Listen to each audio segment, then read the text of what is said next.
آپ سوچے میں کہیں ایسا تو نہیں. آپ کو پتا میرے آقا علیہ السلام کیسے ہیں؟ ہائے ہائے اتنے سافٹ، اتنے حلیم، اتنے نرم کہ جس کو جو بات کرنی ہوتی میرے آقا سے بات کر لیتے. بچے بات کرتے، خواتین بات کرتی، گاؤں سے آنے والے لوگ بات کرتے. اتنے ایزی ٹو ایکسس ہے میرے آقا. فرماتے جب نبی پاک مدینے کی گلیوں میں نکلتے نا، بچے ہاتھ پکڑ لیتے، آقا کو جدھر لے جاتے میرے آقا ادھر چلے جاتے. ہم سے تو بیوی ڈر رہی ہوتی ہے، بات کروں کہ نہیں کروں، صاحب کا موڈ دیکھنا پڑے گا. بلکہ کچھ بیویاں تو اسٹاک ایکسچینج کی پہلے وہ مارکیٹ دیکھتی ہیں، آج پوائنٹ اوپر ہے نیچے، بات کروں نہیں کروں، ڈالر اوپر ہے تو بات کروں گی، ڈاؤن ہے تو نہیں کروں. ارے گھر ہے کہ کوئی آپ نے مارکیٹ بنائی بھی ہے، مارکیٹ اچھی ہے تو بیوی بات کرے گی، ورنہ بیوی بھی بات نہیں کرے گی. میرے پر ہی سارا غصہ آ جائے گا. بچے ڈر رہے ہیں، ابو سے بات کری، نہیں آج موڈ صحیح نہیں ہے. بیچارہ کسی ملازم کو کوئی کام ہے، مینیجر سے پوچھتا ہے بات کر لوں، نہیں صاحب بہت غصے میں. ارے صاحب کیوں اپنے آپ کو اپنا اورا ایسا کیوں رکھا ہے کہ لوگ آپ سے ڈر رہے ہیں؟ یار مومن تو آسان ہوتا ہے، جس کو جو بات کرنی ہے مجھ سے بات کرے، مجھ سے خوف نہ کھائے. اگر لوگ مجھ سے خوف کھائیں گے اور میرا رب ناراض ہو گیا تو میں پھر کتنے بڑے خوف میں مبتلا ہو جاؤں گا. نہیں رکھو روڈ میں لوگوں کو، نہیں رکھو تکلیف میں لوگوں کو، آسانیاں پیدا کریں، سافٹ ہو جائیں. واللہ جو لوگوں کے لیے آسان بنتا ہے اللہ اس کی زندگی آسان کر دیتا ہے. لوگ ملکے بچھاتے ہیں. اور میں آخری بات اس موضوع پہ اور کر دوں، دل تو بہت جلا ہوا ہے اور بھی بہت ساری باتیں یاد آ رہی ہیں.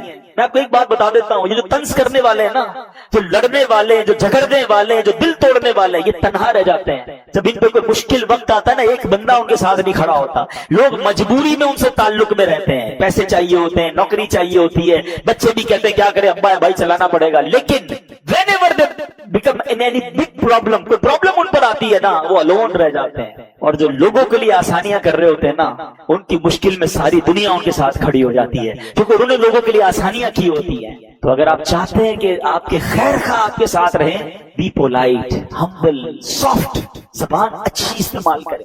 بہرحال اب آتا ہوں دوسرے پوائنٹ کی طرف، وہ بھی بڑا خطرناک پوائنٹ ہے. کیا فرمایا؟ جو مجھے شرمگاہ کی گارنٹی دے. یاد رکھیے کہ مرد کے لیے دو ہی جائز طریقے ہیں اپنی شرمگاہ کو جس کی تسکین کرنے کے لیے، اپنی شہوت پوری کرنے کے لیے. وہ ایک بیوی ہے اور ایک شرعی باندی ہے. اب آج کے معاملات میں باندی اویلیبل نہیں ہے تو آپ کے پاس ایک ہی طریقہ ہے. There is no other way کہ اپنی شہوت کو بندہ پورا کرے. مگر آج بہت سارے ایسے معاملات ہیں، بہت ساری باتیں میں اشارتاً بات کروں گا کہ خدارا اپنی زندگی کو برباد نہ ہونے دیں. تھوڑی سی خواہش کے لیے، تھوڑی سی لذت کے لیے قابو پائیے اپنے آپ پر. اور ایک بات یاد رکھیے کہ سب سے پہلے نگاہ بہکتی ہے، پھر دل بہکتا ہے، پھر شرمگاہ بہکتی ہے. یہ جو آنکھوں سے حرام دیکھتے ہیں نا، غلط کام زیادہ وہی کرتے ہیں، کیونکہ آنکھ سے دیکھتے ہیں تو اب دل بہک جاتا ہے، اب قابو نہیں رہتا، تو یا تو اپنے ہاتھوں سے حرام کام کر رہے ہوتے ہیں، کسی حرام کام کی طرف چلے جاتے ہیں. یہ جہنم میں لے جانے والا کام ہے. یہ اس قدر بڑا گناہ ہے، یعنی کبیرہ گناہوں میں اس کے بارے میں فرمایا گیا. یاد رکھیے کہ ہمیں شریعت سمجھاتی ہے کہ اس میں ہمیں اگر نکاح، میں یہاں والدین سے بھی بات کروں گا، خدا کے واسطے نکاح کو آسان کریں، اپنے بچوں کا جلدی نکاح کر دیا کریں. ہمیں یقین کریں، مجھے میسیجز آتے ہیں، مجھے اسلامی بھائیوں کے بھی اور اسلامی بہنوں تک کے میسج آتے ہیں کہ ہمارے والد کو پڑی نہیں ہماری شادی کی، خدا کے واسطے اس موضوع پہ بیان کریں. آج کے دور میں اگر آپ نکاح ہی نہیں کریں گے، پہلے پیسے کما لے، پہلے ڈگریاں حاصل کر لے، ارے بچیاں جناب پہلے آگے بڑھ جائیں، بالغ ہو جائیں، جلدی شادی کریں، کسی گناہ میں پڑ جائے گا، آپ سوچیں وہ خود جہنم کا حقدار ہو رہا ہے. ماں باپ بھی اس میں شریک ہو سکتے ہیں. تو نکاح کو آسان کریں. اتنے رسم و رواج، اتنی جناب برڈن، اتنے کروڑ ہوں گے، اتنے لاکھ ہوں گے، پھر شادی ہوگی. شادیوں کو آسان کریں، نکاح کو آسان کریں. سنیے حضرت عائشہ صدیقہ رضی اللہ تعالیٰ عنہا سے مروی ہے کہ نبی پاک علیہ الصلوۃ والسلام نے ارشاد فرمایا، نکاح میری سنت سے ہے، بس جو شخص میری سنت پر عمل نہ کرے وہ مجھ سے نہیں، لہذا نکاح کرو کیونکہ میں تمہاری کثرت کی بنا پر دیگر امتوں پر فخر کروں گا. اور جو قدرت رکھتا ہو وہ نکاح کرے، جو قدرت نہ پائے تو روزے رکھا کرے کیونکہ روزہ شہوت کو توڑتا ہے. اب اگر ایسا میرا کوئی بھائی ہے جس کا نکاح نہیں ہو رہا لیکن اس کو حرام کام کی اجازت نہیں ملے گی، اب وہ روزوں کی کثرت کرے. قرآن کہتا ہے لا تقربوا الزنا انہ کان فاحشہ وساء سبیلا، اور بدکاری کے پاس نہ جاؤ، بے شک وہ بے حیائی ہے اور بہت ہی بری راہ. تو اے میرے پیارے اسلامی بھائیوں، ہمیں حرام کاموں سے بچنا ہے. یہ